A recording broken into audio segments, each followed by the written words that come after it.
आज संकल्प मेळाव्याचं आयोजन आपल्या जिल्ह्यामध्ये नांदुरा तालुक्यात केलेलं आहे.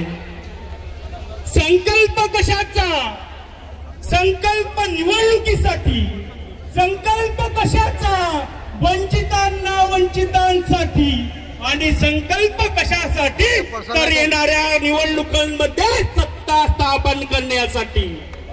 मित्रांनो, आज आपल्याला महत्वपूर्ण संदेश सध्या बाळासाहेबांनी महाराष्ट्रामध्ये दिलेला आहे. संपूर्ण महाराष्ट्र आरक्षणामध्ये पेटत आहे आणि ते पेटवण्याचं काम RSS, BJP आणि हे सत्ताधारी करत आहे. आणि त्यांना खत पाणी कोणी करत असेल तर हे काँग्रेस आणि राष्ट्रवादीवाले सुद्धा करत आहे.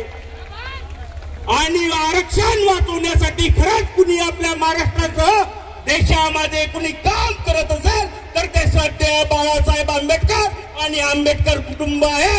याची सुद्धा आपल्याला गर्व असला पाहिजे.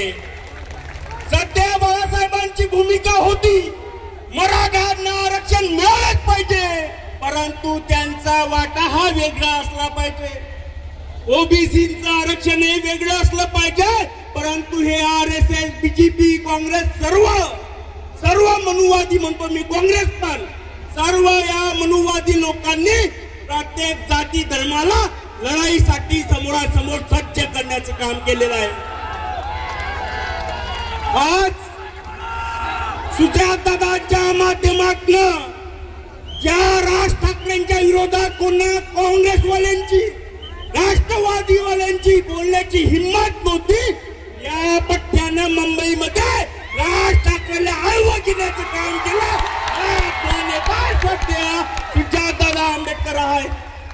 मित्रांनो, एक सांगतोय, काँग्रेसवाले सुजातदादा काँग्रेसवाले RSS वाल्यांना उधळा शिव्या देतात. परंतु मित्रांनो, एक प्रश्न तुम्हाला उपस्थित करतो. ज्यावेळेस काँग्रेसने RSS वर बंदी आणली, ते बंदी उठवण्याचं काम सुद्धा या RSS काँग्रेसवाल्यांनी केलेलं आहे. त्यामुळे यांना अधिकार RSSच्या विरोधात बोलण्याचा नाही. त्यांनी फक्त आणि फक्त खतपाणी घातलेलं आहे. आज आपण महाराष्ट्राचा विचार केला तर मी कोळी समाजातून येतो, मी RSS ला शिव्या देतो, मी काँग्रेसवाल्यांना शिव्या देतो, मी राष्ट्रवादीवाल्यांना शिव्या देतो. बरेचसे आपले कार्यकर्ते म्हणतात, का रे मित्रा, तू का बरं घाबरत नाही का? तुला काही धमकी येत नाही का? अरे गड्यांनो, मला धमकी येत नाही. मी श्रद्धेय बाळासाहेबांचा कार्यकर्ता आहे. जर माझ्या पाठीमागे श्रद्धेय बाळासाहेबांची, सुजातदादांची ताकद आहे तर कुणाची हिंमत नाही, कोई माईचा लाल नाही. RSS वाले असो की काँग्रेसवाले असो की आम्हाला कुठं विरोध करणार नाही. मित्रांनो, तुम्हाला सांगायचं वाटतंय, ज्यावेळेस लोकसभा झाली, विधानसभा झाली आणि लोकसभेच्या वेळेस श्रद्धेय बाळासाहेबांची सभा आपल्या पुलाजवळ झाली होती, त्यावेळेस बाळासाहेबांनी एक संधी दिली होती आणि आदेश दिला होता की ज्यावेळेस निवडणुका लागतील त्यावेळेस वंचितचा कुठलाही उमेदवार असो त्याला निवडून आणण्याची जबाबदारी तुमची आमची असली पाहिजे. आणि त्याच माध्यमानं आपण आता तयारीला लागलो पाहिजे. अजून बऱ्याचशा मान्यवरांचं आपल्याला भाषण ऐकायचंय, तरी 2 मिनिटात मी माझं आवडतं घेतो. दादा आमच्या जिल्ह्यातून महाराष्ट्र प्रदेशचे काँग्रेस कमिटीचे अध्यक्ष बंटी सपकाळ आहेत, हर्षवर्धन सपकाळ आहेत. बरेचसे ते काँग्रेसचे असून RSS ला टार्गेट करतात, परंतु मला त्यांना सांगायचं आहे, तुम्ही टार्गेट फक्त दिखावा करतात.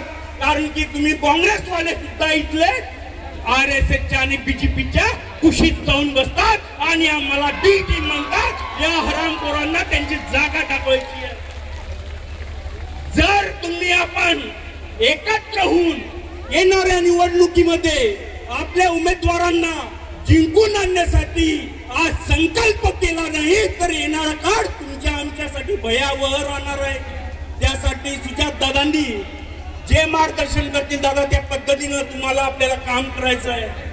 आणि तमाम माझ्या या विधानसभेतील कोळी बांधवांना सांगतो, भावांनो, दुसऱ्यांच्या गंजा उचलू नका रे, दुसऱ्यांच्या चपला उचलू नका रे. कटलो त्या बीजेपीच्या वाल्यांच्या थैल्या पकडता, कटलो काँग्रेसवाल्यांच्या चटया उचलता. अरे यार, या हक्काच्या घरात या बाबासाहेबांच्या बाळासाहेबांच्या घरात या. इथं तुम्हाला सन्मानाने मानाने तुम्हाला सांस्कृतिक असो, सामाजिक असो, राजकीय न्याय मिळाल्याशिवाय राहणार नाही. एवढे या प्रसंगी माझ्या समाज बांधवांना सुद्धा सांगतो. अनिल भाऊ, तुम्ही सुद्धा येणाऱ्या काळात आमचे बरेचसे कोडी समाज नेते, ज्येष्ठ नेते वसंतराव सारखे बरेचसे आहे, कृष्णाभाऊ सारखे बरेचसे आहे, त्यांना सुद्धा विनंती करतो, साहेब आपण सर्वजण एकदा कोडी समाजासाठी पुन्हा साहेबांचा जसा मेळावा सध्या बाळासाहेबांचा आपण बुलढाण्याला घेतला होता, त्याच पद्धतीने पुन्हा जिल्ह्याचा कोडी बांधवांचा मेळावा सुद्धा मोठ्या थाटामाटात घेऊ आणि बीजेपी काँग्रेसची गुलामगिरी करणं बंद करण्याचं सांगू. त्यांना एवढा माझा संदेश द्या.